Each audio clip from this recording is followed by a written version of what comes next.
오.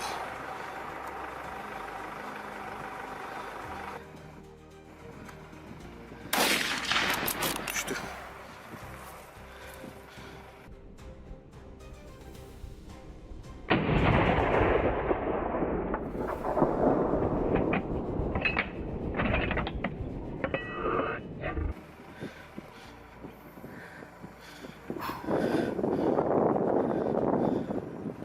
We started the morning on the edge of a thick pine forest, where the ground was torn up with fresh rooting.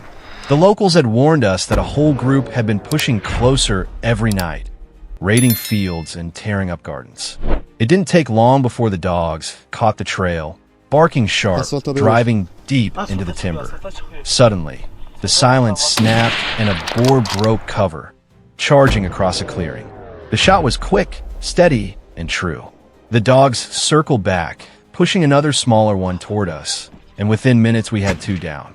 That's how fast it can change. One moment still and empty, the next full of chaos.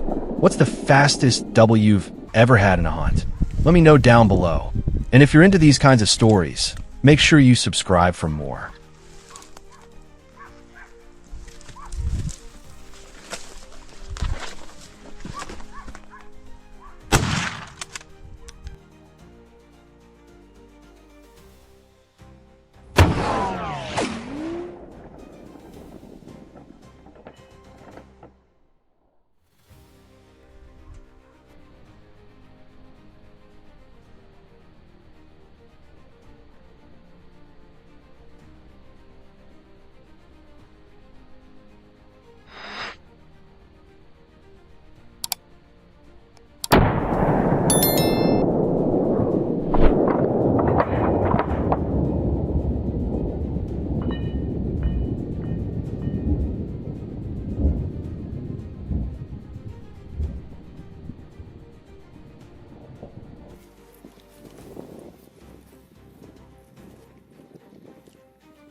On another day, we took to the lowland pastures just after the harvest. Stubble makes noise underfoot and gives away movement. So we split up and used the dog line to push slowly across the field. For 20 minutes, nothing happened. Then the ground a few hundred meters ahead shuddered as a whole family erupted from the corn stubble and poured into the open. It was fast and chaotic. Some bolted and were trapped in the open. Others ducked back into cover. We took a few clean shots, then followed the scent to make sure we hadn't left anything wounded. By the time the sun had climbed properly, the farmer was able to breathe a little easier. Do you prefer tight field chases or wide open pushes? Drop a line below. If this kind of action is your thing, hit subscribe and join us on the next run.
We set out before dawn, boots sinking into frost-crisp grass, heading for a stretch of riverbank where tracks had been fresh for days.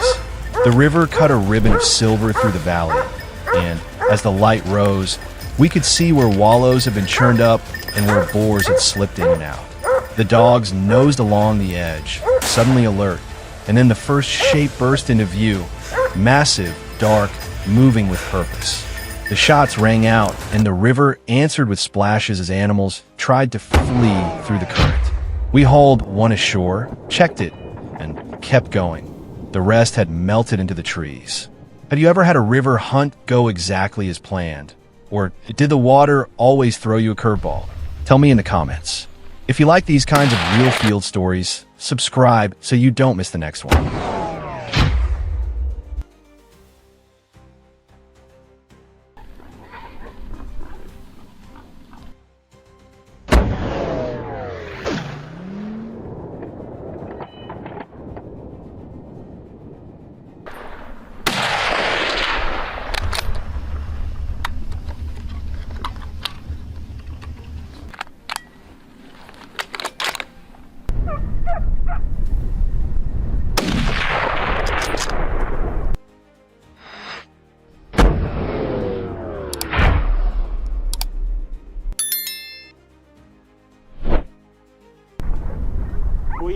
Tane cedo.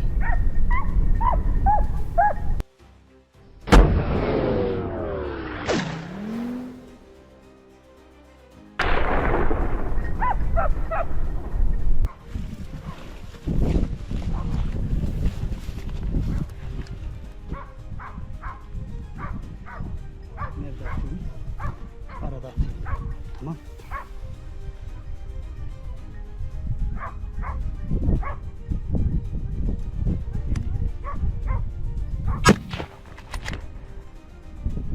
Yavaş bekle.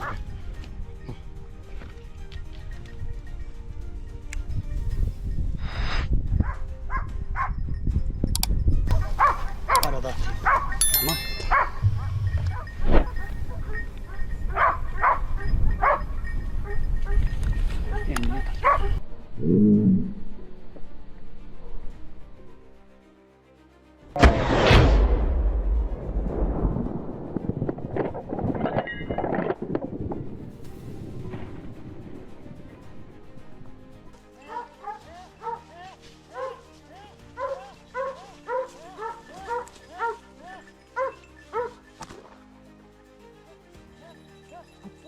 In the open meadow, everything looked calm, almost too calm.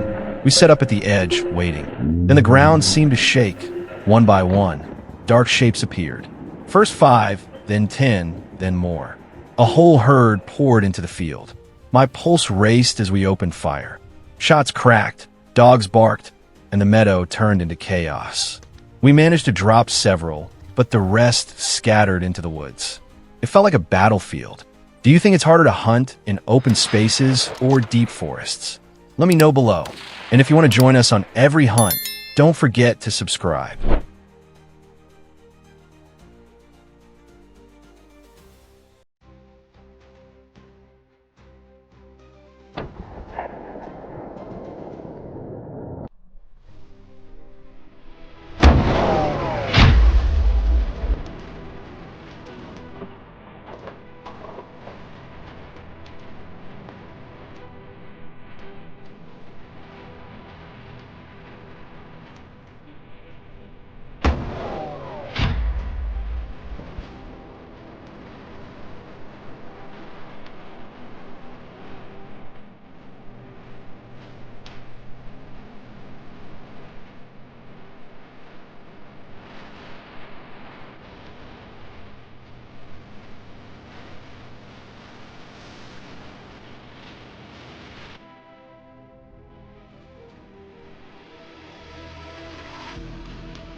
Osman. Osman.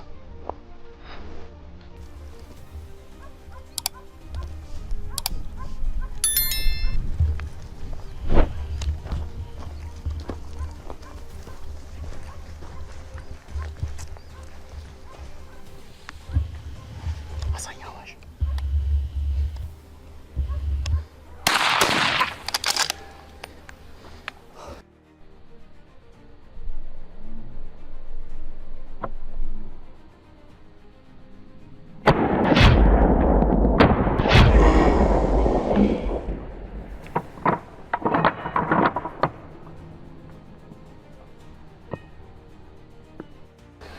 Kafadan vuracağım.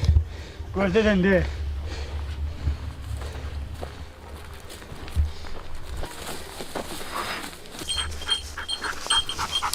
Aferin oğlum. Benim yanıma geliyormuş yani.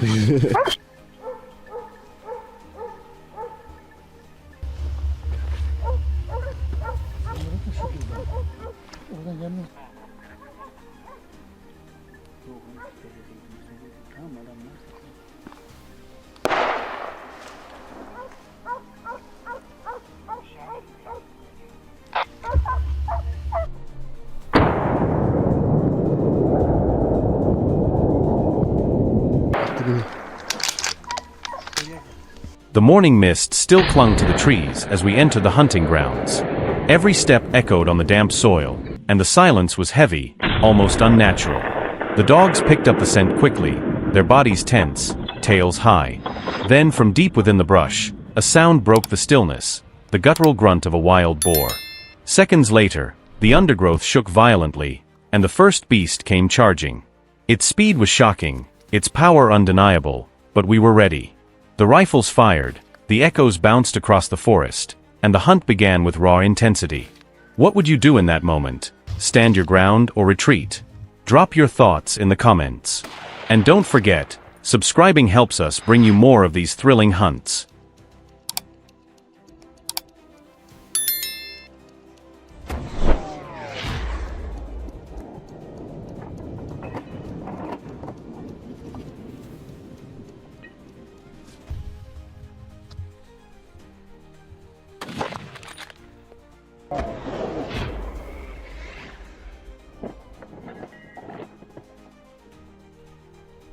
Öndeki.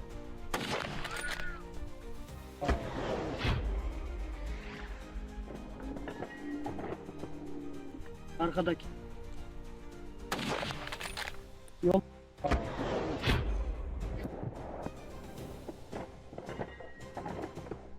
Yoldaki. Gidelim.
Düştü düştü.